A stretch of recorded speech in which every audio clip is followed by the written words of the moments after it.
I'm a landowner this year, but I've been a backup guide, a guide. I've been involved in some way, shape, or form since the very first year.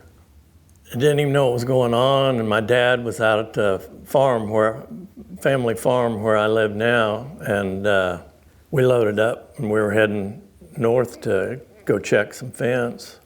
I looked over and I saw all these guys coming out of the timber. I said, "What the?" He says, "Oh, I forgot to tell you, they're having some kind of turkey shoot or something." And he said, they asked me if they could come out, and I told them yes. And I said, "A turkey shoot?" I said, "You mean they're shooting clays?" Or he said, "No, they're shooting real turkeys." And I looked over and there's like 7 rangers in ranger uniforms, and there's like 7 guys in camel. But it was the first year. Most of them didn't know what they were doing, and they weren't letting anybody in from out of state. So it was all Kansas people. And anyway, must have been 1987. Well, one of the most memorable moments was we'd shut down the shingle or gable, and we'd gone over to one of them's room at the Red Coach Inn. We were having some beers, and this one guy, lineman, fullback, whatever, from Minnesota Vikings pulled out a guitar. Must have been his room. And he was so big, it looked like a ukulele up against him. After a while, one of them says, "Hey, Wiley, why don't you call up Red Duke?"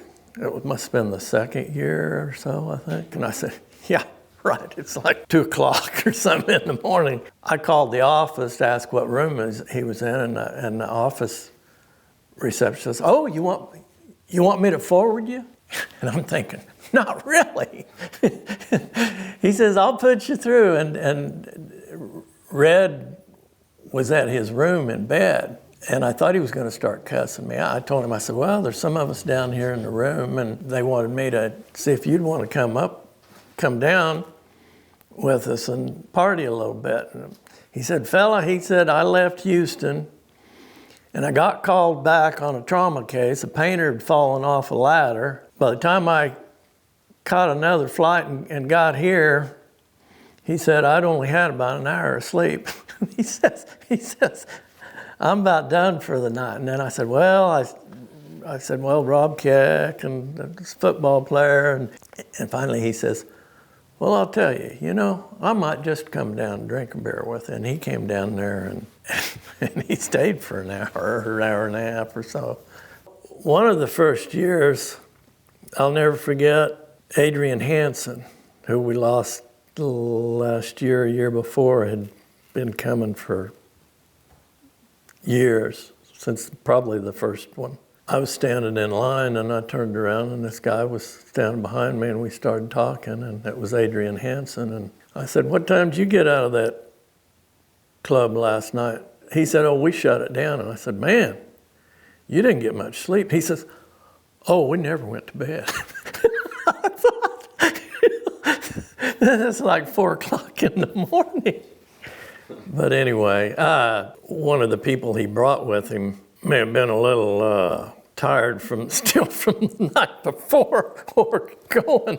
And I think they changed some of the rules after that year, because I think he may have nodded out in the field with his guide, who had worked long and hard trying to make sure he had a pleasurable hunt. And I think he fell asleep from having too much fun the night before, and I think they changed the rules a little bit after that. I remember one year I usually sat with the Willis's family, who Mike knew well, and I'd sit with them, and they would always donate a hunting print. And I remember Bill Graves was sitting with Will Carpenter, his guide, and Bill. They were sitting. It had been a while since Bill had been governor, and he was sitting kind of off a table by his side. And Bill says, "Greg, you can sit with us if you want to." And I said, "Well, I'm already sitting with somebody." And I went back and I sat down with the Willises, and I said, "I just turned down the governor invitation to sit with him." There was astronauts. I was out at the country club one time, and I walked up and I was talking. It was at the social the night before the banquet, and I'm talking to some guy, and I said, "Hi, I'm Greg Wiley," and he says, "I'm I'm Wally Schirra. I about fell down, you know. I remembered him as since I was a kid, as a very famous astronaut.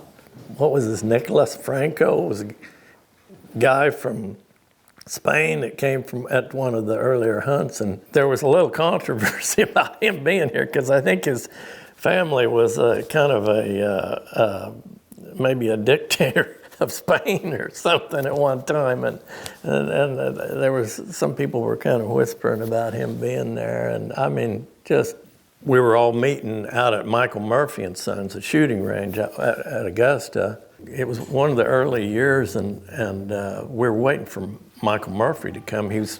We couldn't go until he gave us a safety talk. I'm sitting next to this little guy, and I said, "I'm Greg Wiley. What's your name?" And he said, "Jimmy." And we talked for a while. I said, "Jimmy who?" He said, "Jimmy Dickens." I said, "What do you do, Jimmy?" "I sing and make music." And I had no idea. I didn't know him from Adam at the time. I didn't ask him anymore because I didn't want to embarrass him or myself for not knowing who he was. But we sat there and talked for 45 minutes, and I had no idea who he was or anything. And he performed that night, and after that, I knew very well who little Jimmy Dickens was, and saw him on TV at the Grand Ole Opry and heard him on the radio and everything else, and he was very well known in Nashville.